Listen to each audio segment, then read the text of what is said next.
Oh, for real? Oh. Okay. Hey, y'all. Welcome to Turn the Page, 817. I'm so excited to have my very first guest on my channel. Guys, welcome Torie. Hi.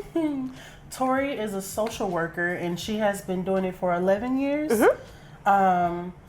She's also a yoga instructor, and I met her at yoga. I was just telling Dion, I don't even remember exactly how we like tapped in, but I just knew that my girl had this vibe and it was real welcoming, and I was really heavily fucking with it.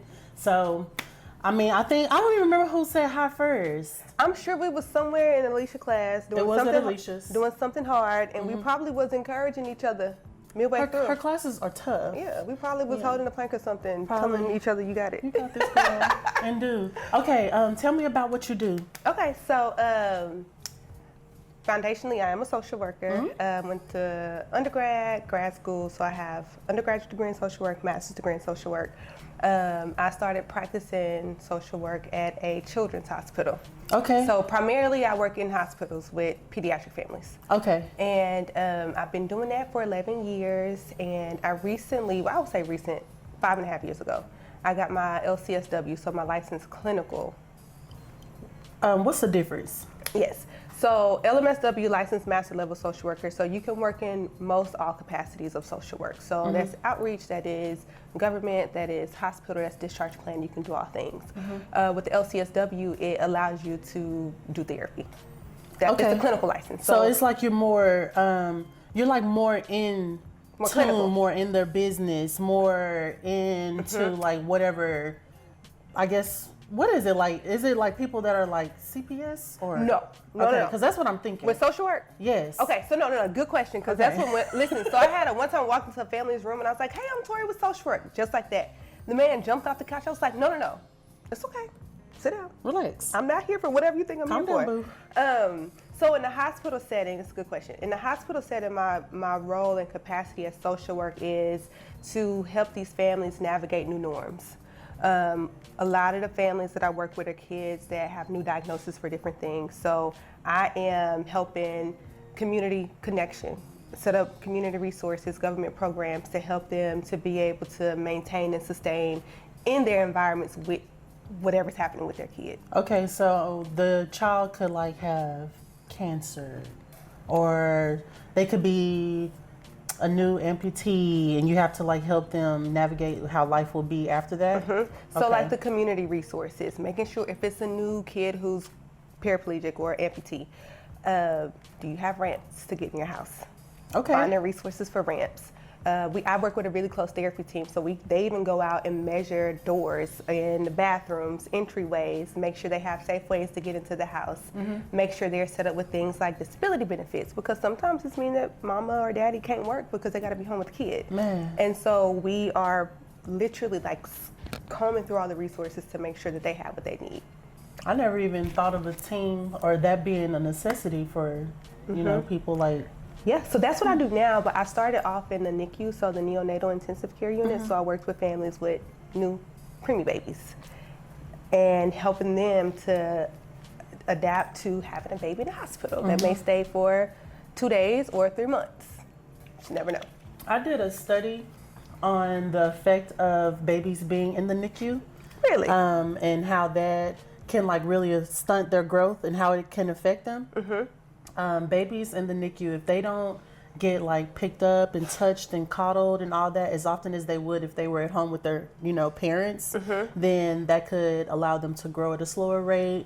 They won't gain weight as fast as they are expected to. But that whole study was just talking about how important like touch and how non-therapeutic the NICU can be for them. So yeah, Interesting. all the beeping and all that. Yeah. I just have a question for that. Yeah. Like in that study, did they have an alternative? Because I don't know. Because my question would be like, if what do you do alternatively for a kid who can't maintain life without being hooked up to this machine, or you don't have these alarms that let people know this heart rate is dropping? No, or they're I not never breathing? even thought about that.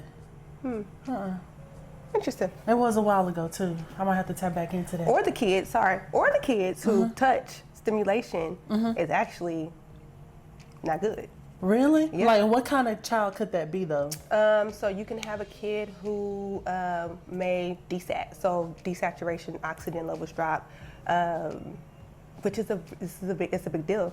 And even for some kids, I think that's really it, just like desat and stuff like that. So you'll have some rooms you walk into and it says low to minimal stimulation, so the lights are lower. No touch, like touch times are very strategic and like maybe can only be touched for 10 minutes 2 times a day because any more may throw them completely out of whack. Man. When touch is not good and that's what you do for a living. Wow. I was going to ask you earlier, being around all of that, it seems like it can be very traumatic. Does that ever affect you? Like, do you ever take that home with you? And do you have a way of getting that energy off of you? Whenever I first started working, so I was a super baby social worker. And what does that mean? So I graduated, I did my internship at my first job. Okay. And so I did my internship in pediatric oncology, which I was like, God, I do not want to deal with death and dying, Lord, so please do not put me in any more roles where I'm dealing with families that's losing their kids. Yes. That was my prayer, like literally. And after I graduated, I texted my boss at the time. I was like, hey, can I come back? I'll sweep the floors. I just want to get a foot in the door because I was putting applications because I was so new, nobody would hire me. I had no experience. And so she let me come back and I worked some other floor because I didn't have my license yet. And once I got my license, I transitioned to NICU, and the level 4, that means that is the most critical. And so I had to learn a lot from scratch. And so I'm saying that to say, I think that I was not thrown into it. I think that I had to adapt so fast. I didn't pick up learning how to take things home with me, if that makes sense. So to answer your question, I very seldom will I take things home. I check it at the door on my way in. By the time I get home, I'll pick it up tomorrow when I get back to work. I feel like I would have a hard time doing that because what do you call it? An empath? An empath? I'm super empathetic. Empathetic, yeah. I mean, even when I'm like trying not to be, I could be in the worst mood, but it still will affect me. Even like watching movies, like I'm a baby, I'm sensitive. If I could be, oh girl, the first movie that ever made me cry. Ace Ventura, the Pet Detective. He was climbing some mountain or whatever, and his pet raccoon was trying to like hold on to him, and the raccoon fell. He was like, "No!" Oh, girl, cried. Yeah. But I'm just saying, stuff like that I would take that home with me, and I would have to have some type of routine to get that off of me. Even with what I do now. Let's say I have a client that came in and they're trying to get this massage because they're having the worst day of whatever. I've heard so much. It didn't even happen to me, but I feel like it did. So I have to come home and like really like think about it, get it out of my head, shower, go for a walk, do whatever. Yeah. But I just wondered if you ever took that home with you. It's good that you don't. I think what happens though is because in that world it's so fast paced. I really don't have the luxury, because I used to tell people I had to walk out of this room when maybe this family dealing with their kid getting ready to die, but I got to go to this next room because I got to call CPS for this one. So I never really had time to sit in. You know what I mean? Like, you don't get to dwell. I don't get to dwell. I never had the luxury of doing that. So that's why it has, I'm not gonna say easy, but that's never been one of my issues, one of my challenges. Now, if I come across something that is sitting on my heart, I can probably say maybe 5 or 6 times in my career that out of 11 happened. years? Yeah, that has happened, and it's heavy on me. And so in those moments, once I called my boss, I was like, hey, today is heavy. I need to go home. Your job, they allow you to take mental health days? Yes. Is that a thing? Yes. How many have you taken in 11 years? haven't. Take one. Take one of them all. I've never. I mean, on those days, I'm like, I need to go home because today is just too heavy for me. Oh, because you were already at work. Yeah. Okay, yeah.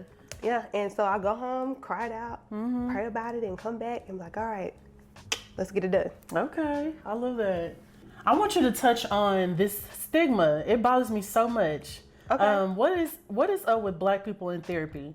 Why do you think that we're so afraid? Why do you think some of us don't think that it is essential or necessary? What is it and why?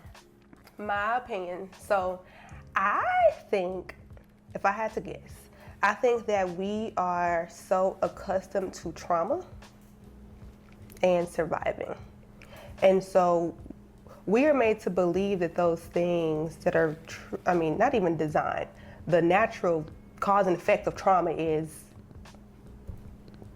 trauma, right? Like, it's not designed for us to thrive in it. It's not designed for that. Therapy isn't designed? No. Traumas and things like that are not designed for us to thrive and manage it well, right? When traumatic things happen, it's supposed to be acute, it's supposed to happen, and you're supposed to move out of it, whatever it looks like. But I feel like we have gotten so accustomed to that being the way of life that we see those things as our strengths. So, prime example, we say, oh, we know how to turn lemon into lemonade. That's cool for a moment, but we create a lifestyle of that. And so, because this is our norm, when somebody mentioned, you really could sit down and talk to somebody about that and get to the root of what's going on. I don't need a therapist. What do I need a therapist for? It happened. That was so long ago. I'm already over there. They can't tell me about myself. It's like, nobody's telling you about yourself. I just think it would be healthy, because how do you show up with your son, your daughter, dealing or showing up with things that you have not dealt with that maybe you dealt with as a kid? How you show up in your relationship? How do you perceive the things that people say to you? Are you guarded? Are you defensive as soon as somebody says something that is maybe constructive criticism? It could be constructive, but you see it as, you coming for me. Because we wired from trauma to survive. Yeah, we like on guard. Yeah. Why? Yeah, because that's how trauma wires you. And so I think that could be a reason why. Fear could be another reason, because sometimes people like to thrive in things that don't. Let me ask you this, only because this has been coming up a lot for me for the past 2 weeks. Do you think that only applies to Black Americans, or does it apply to our African brothers and sisters too? Because the conversation I've had is that us Black Americans, we're so quick to get angry. We're ready to cuss, we're ready to fight. You cut me off in traffic, I'm ready. You step on my shoe, let's fight. You do my hair wrong, bitch, let's fight. Yeah. Africans think that that we're too quick to get angry. And they're honestly, the ones that I was talking to, they're not really like that. They are very chill, and the girl, she was doing my hair, she's the sweetest thing, Jesus Christ. Her. She was so sweet. She was sweet, you couldn't even pay someone to act that sweet. That's just literally how she was. And when she said that, it had me thinking, I'm like, man, we are kind of quick to get angry, especially us in New York. Or even sometimes our men don't want to date us because they think we're just so angry. But we can touch on that too. But why do you think, or do you think that's just Black overall? Is it embedded in us, or is it because of where we live? I think environments impact your environment impact your mental health. Your environment impacts how you see the world, the lenses in which you see it through. And so I think access impacts that. And so when you think about Black Americans, and not even just African Americans, we can say African Americans, white people, Spanish people, Latino people, I think you have them and then you have us. Because even though our environments may create this, I call it cage, it's like a prison. Our environment creates that for us. And I don't necessarily know if there's, am I answering the question? I'm asking you, you are answering it, but I'm just going to reiterate the question just so we can really tie that in, because I think you're going somewhere and it's going to be great. I'm asking you, is it Black people here in America that are just so angry, or is it all of us? No, I think it's Black people in America. I can agree, because they aren't like, even one that I'm like kind of like semi whatever getting to know, very chill, hard to read, but chill. Yeah. And the questions I'm asking him is like, my trauma is showing because I only date like black dudes here in America, like black American dudes. This one I'm asking him question isn't making me feel like I'm childish, or it's like, duh, no, I'm not going to do that to you. I think it is just our environment. I think it's black Americans and the environments in which we grow up in that creates that emotion of anger. Tying back to survival, trauma, how we normalize things that are not designed to be normal. I would be angry too. You know what I mean? Like, is it excusable? No. But does it give a reason? It can. I have this thing, and I think I always talk about like, who has the right to be the villain? I could list you a few. Okay. Naruto from this anime. I was like, who is that? He was the good guy, the main character, but he had every right. If he wanted to be a villain, he had every right. Homegirl from Tyler Perry's Diary of a Mad Black Woman. Charles. Yes. She had every right. And black people. Who's Savannah? He's a good man, Savannah. Hold on. I'm trying not to lose my black card. He's a good man, Savannah. Who said that? Waiting to Excel and Whitney Houston. Oh, that ain't one of my. Oh. Yeah. Okay, Ooh, okay. I feel bad. Ooh, I'm gonna go watch Waiting to Exhale before your black card gets revoked. The woman, you remember the soundtrack, Not Gonna Cry. What was her name in Waiting to Excel? The one who lit the cigarette, flipped it back, and lit the car on fire? Angela Bassett? Her. I can't remember her name in the movie. Yeah. Her husband cheated on her forever, and she held it down. So she blew the crib up. Burning. Baby, she lit it on fire because I think she would be a character who had the right to be the villain if she wanted to. She was did. when she lit that car on fire. I asked you why you thought mental health was important. I really liked your answer. You said it is the driving force of our perception, introspection, behaviors, and ultimately determines how we show up for ourselves and the spaces and relationships that we occupy. That leads me to want to ask you about your YTT certification, because I also want to talk about our girl Alicia. Okay. Okay. What made you do your YTT? All right. So I'm so long-winded. I'm sorry. It's okay. What's YTT for the regular people? Yoga teacher training. So I started practicing yoga in 2020. I'm a pandemic yogi. That's what I call myself. I'm stuck in the house, so I needed something to do. And my mentor, Andrea, have you ever met her? Girl, everybody needs an Andrea in their life. Where would I meet her? You brought her to class? She's an instructor? She brought me to yoga. So no, I don't think I know her. I met her in my social work internship, so years ago. Anyway, Okay. So pandemic, she comes to my house and I have this ugly yoga mat. And I was practicing, doing it. She's like, girl, what is this? And I was like, it's my yoga mat. She was like, no, ma'am. She get online, order me a Lululemon mat. She was like, we're going to get your yoga mat. She got you a Lululemon? She did. Lululemon mat? Yes, she did. Okay. And so I get my mat, and the first class she brings me to is Alondra's class. And she was like, we're going to the front row. And I was like, no way, Jose. She took you to a butt kicker class? Yeah. And she brought me to the front row. And so, the rest is history. She practiced on my left side. So she's like my yoga mama, everything. So, question, how much older is she than you? She's 53 or 54. Okay, gotcha. All right. So started practicing then, and like by year 2, started to be asked, you should consider becoming a yoga teacher. You should consider becoming a yoga teacher. Girl, you got the look, the body. Yeah, they like the flow is beautiful. You have a really beautiful flow. Thank you. You really do. Thank you. Yeah, I'm not surprised people thought that. You should become a yoga teacher. And I'm like, I'm the kind of person, I don't do stuff until I'm ready. You can tell me, you got it. It's time. And I'm like, if I don't feel it. That's this. Yeah. So I feel that. Yeah, I'm not doing it. And so that was year 2, right? Yes. Keep getting asked. And I was like, I'm not ready. Love Black Swan. But I had started following this other studio on Instagram. Andrea tagged me in one of the posts they had, and I was like, oh my God, like these people are so beast.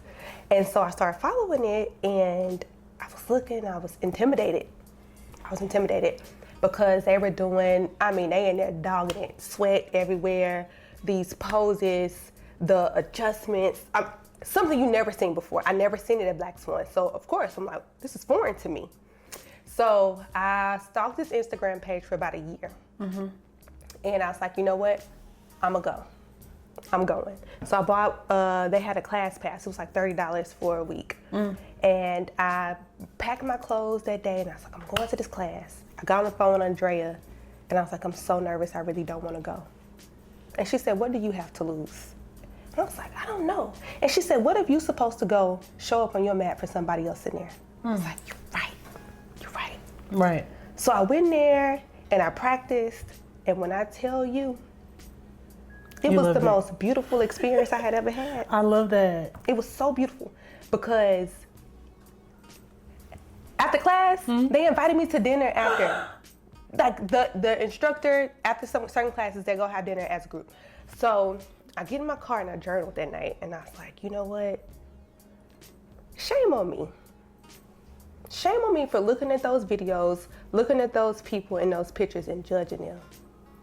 Thinking they wasn't gonna accept me. It was a studio full of people who didn't look like me. So how were they gonna receive me? Am I finna show up in here thinking I'm this bad yogi and they get in here and embarrass me? Girl. Like the imposter syndrome thing? Yes. And I was like, I'm journaling these things. I'm like, shame on me because they were so kind, so warm, so welcoming. You almost missed out on that. I almost missed out on it. How What dare did Alicia you? say? What did she Comparison say? is the thief of joy. She tells us that all the time. And so I was going to allow my introspection, my perception of comparison, right? Looking at pictures, not knowing their journey, to keep me out of a place that ultimately helped me decide to become the yoga teacher. So I said that to say, going to the studio, experiencing yoga in a different way is what led me to YTT. Question. You mentioned how flowing at Black Swan is and how this other studio opened your eyes and shined a new light. Are you like me, where you like Black Swan, but you think they could do better? Because there's so much to offer, but I feel like they're just so... It's cookie cutter. It's a chain, right?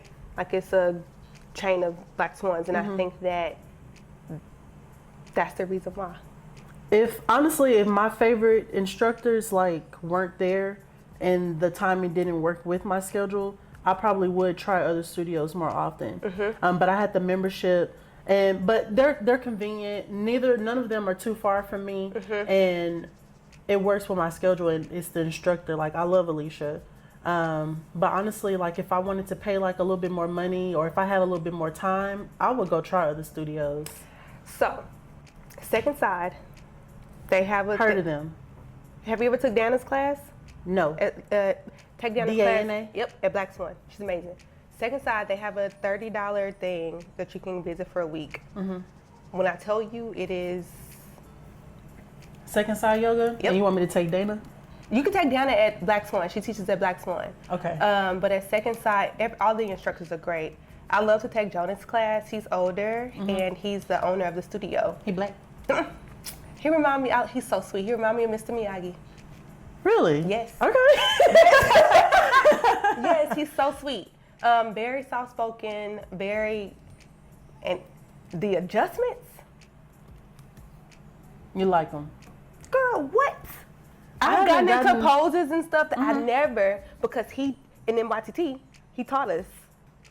Oh, he was your instructor for YTT, and he teaches, at Second Side. Okay.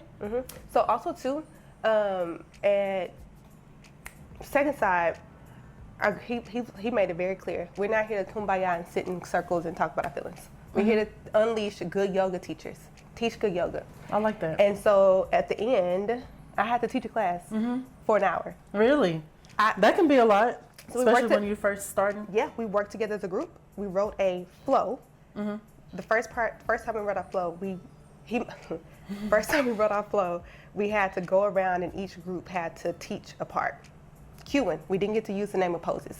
So we had to cue. So I tell you, getting the warrior 2, I don't say warrior 2. I'm like, right arm extends to the front. Oh. Hip square. I mean, You need are that. you cueing, right? And so he told us, he was like, y'all's flow is boring. Devastated. Told your ass to step them cookies up. Yeah, he did. Okay. That's all I need to hear. I like that. So we came back and we had our flow, but we each had to teach it, and I taught mine. And when we talk about culture in a yoga in studios, just in wellness and fitness, they had this thing. Most yoga in here, we don't really use music with words because it can be distracting. And I was like, no. So when I taught, What you use? it was turned up. Turn that. Listen, we had some Biggie, we had Kanye, we had some Janae. Juvenile. We didn't have no Juvenile, but we was in there. You know what? We was moving and grooving because I'm Yeah, like, and that vibing. that's my blackness, that's my boldness, that's my culture, That's your flow. that's my flow. This is what you're going to get when you come to Torie's flow. This is how this flow goes. Listen, because we practice being authentic. Other stuff may be authentic to other people, but this is what's real to me. I like that. And after every person taught, we all had to go around the room. What they did good, what can you do better on the spot? How many of y'all is it? It was 30, I think it was 30 of us. That's a lot of y'all. It was a lot. So some people, the feedback, I was like, cutthroat. Yeah. So I was nervous, so nervous to get my feedback. And I was surprised because he was like, I almost had a tear. I'm like a proud father back here. And I was like, what? Yeah, you did that. What? And my yoga mama was right there front and center. She was like, who else got something to say?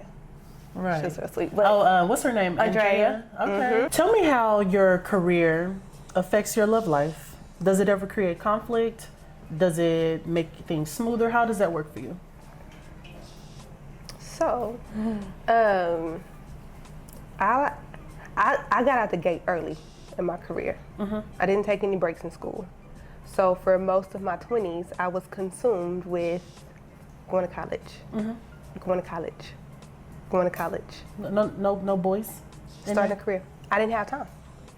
Oh, I'm gonna make time. I didn't have time. No? It was like little flings here and there, but I didn't have time for anything serious. So most of my 20s, I spent with my head down, like really getting to it. Get into it. I like it. Get into it. And so I think now that I'm 35, I think what I said, like now I'm 35, I feel like I'm just now like lacing up my shoes to get in the game with fresh legs in the third quarter. The game is in the third quarter. Everybody been going hard. Everybody in the third quarter, so they go out, they tied. Yeah. They married, got kids, and been divorced,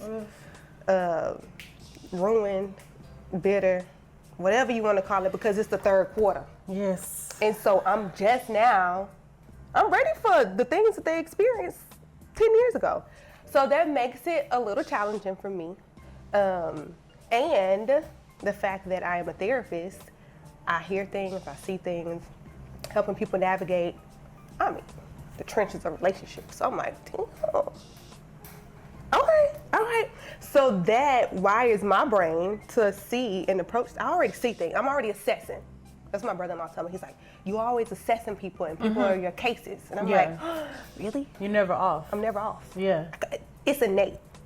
It really is a gift. Yeah. And it's a curse at the same time. Yeah. So that makes it hard too, because I'm always challenging myself to draw the line between this is somebody I am actively interested in pursuing or is pursuing me, and this man is not my client.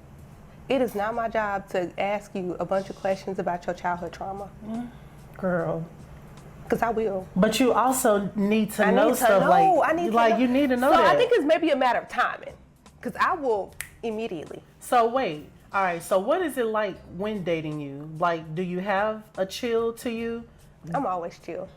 Okay, so if you have a chill to you, what is it that keeps you from kind of just letting things like flow, and letting them like reveal those things to you? Why do you ask and dig? a good question. I am inquisitive.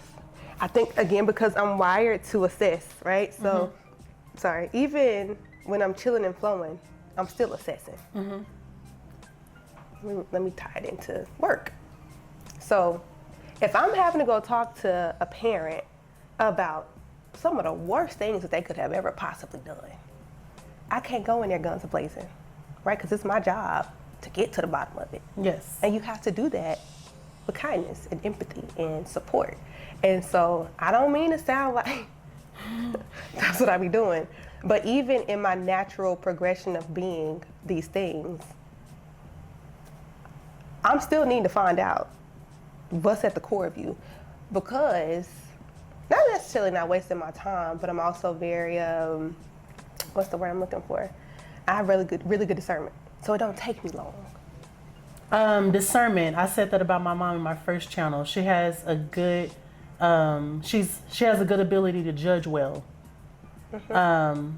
So what I gather from what you just said is that you don't necessarily like judge, but you just seen so much, and it kind of just falls into this alignment of, oh, this is what this is about to turn into.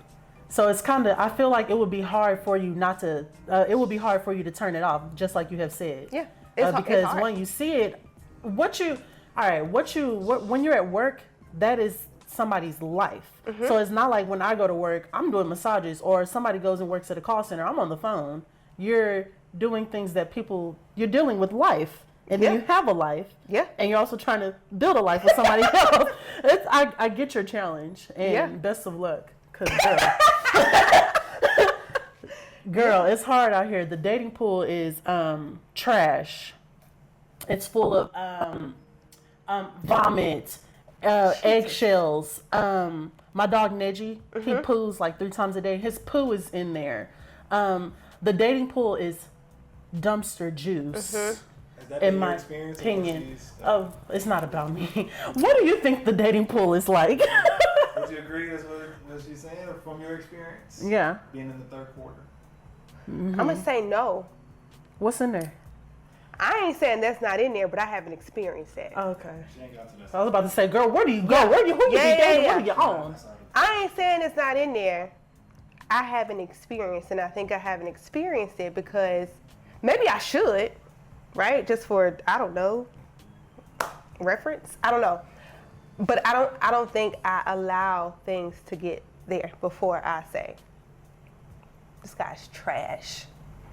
You assume, I'm going to say that you assume I make a sound judgment call. that they're trash very early. Not even trash. You just not for me. You're not my cup of tea.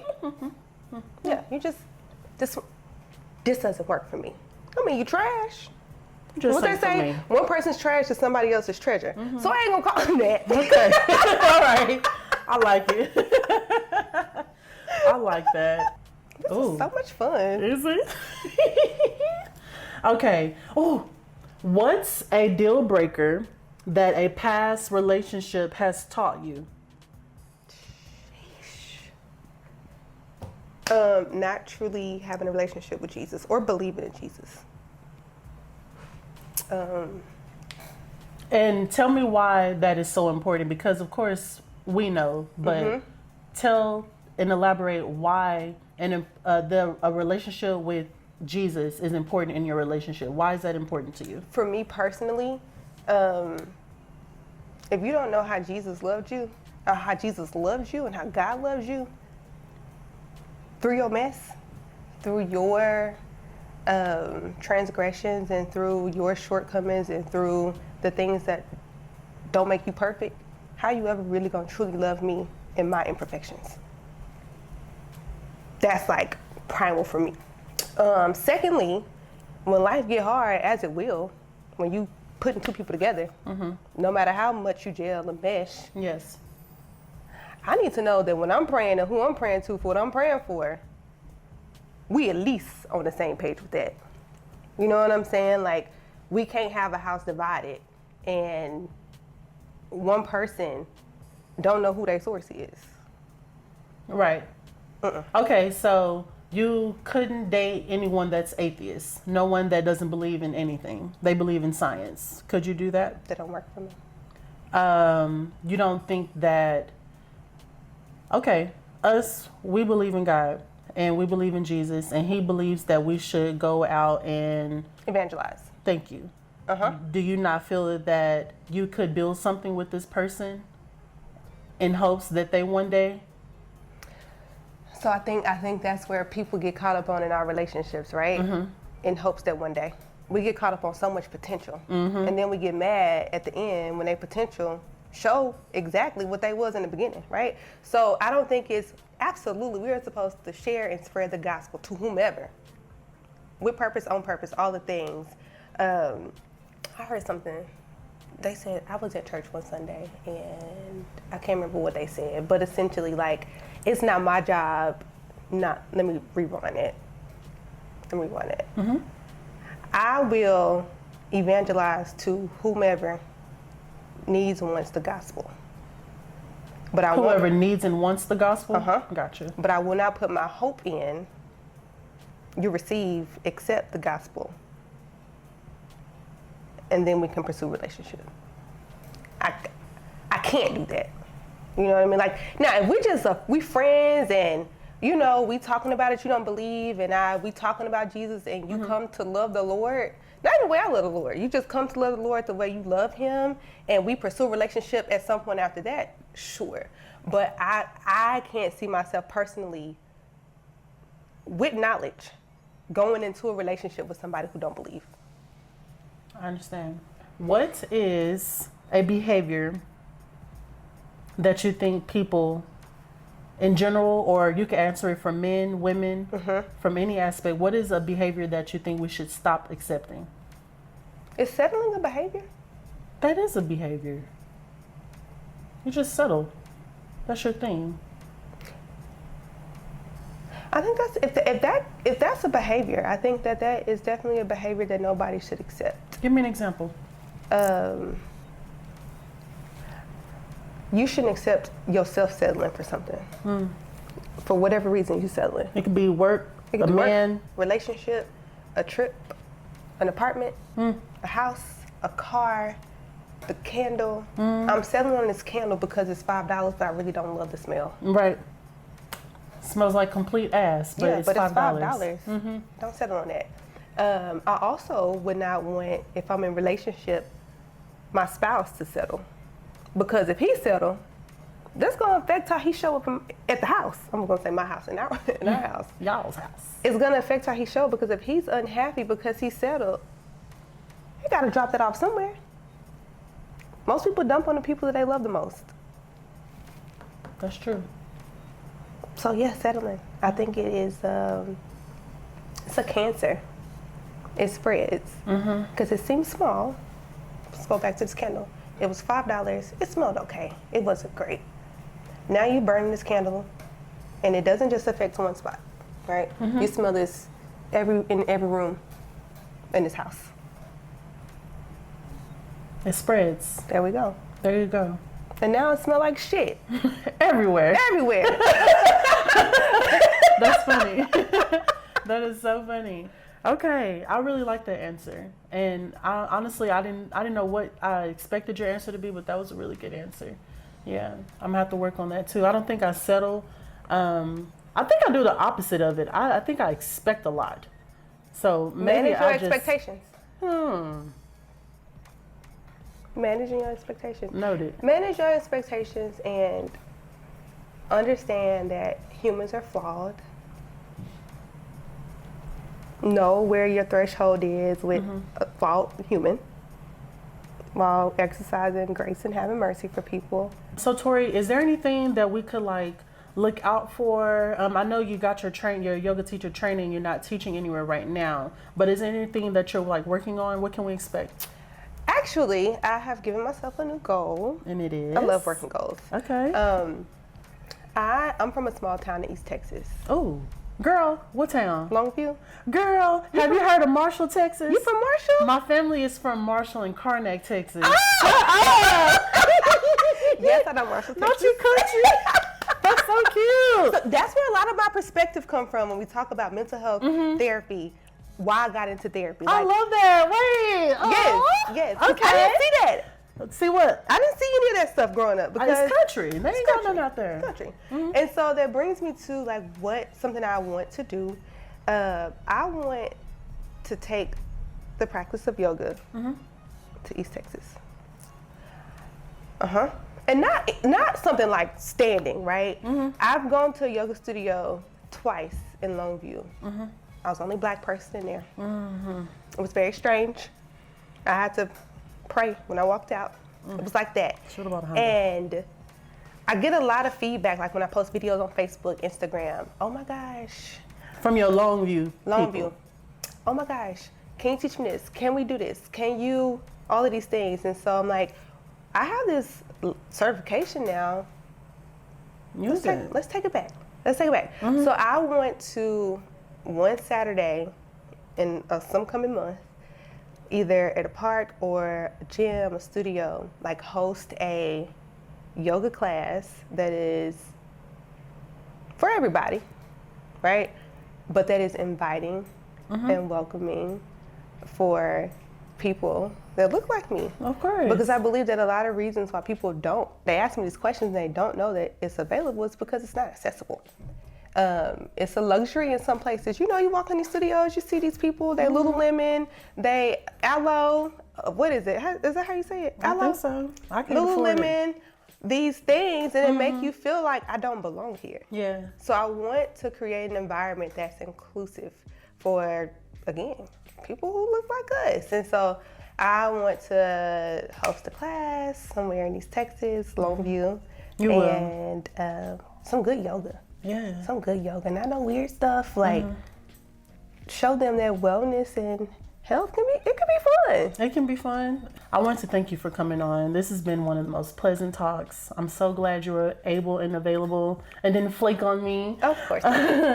And also good luck with your thing when you go to Longview and you set up your yoga and all that. I hope it really works out for you. Yes, thank you so much. I want to add something too. Oh, yeah, go ahead. Thank you so much, number one, for thinking of me and inviting me and allowing me to share this space with you. I think that what you are doing is going to reach many, many people. I hope so. I believe that it will. I feel like your intention and your heart and your purpose behind it is genuine. Thank you. And I don't believe that things that are not done, like in the genuineness and the trueness of your heart will not succeed. Right. So,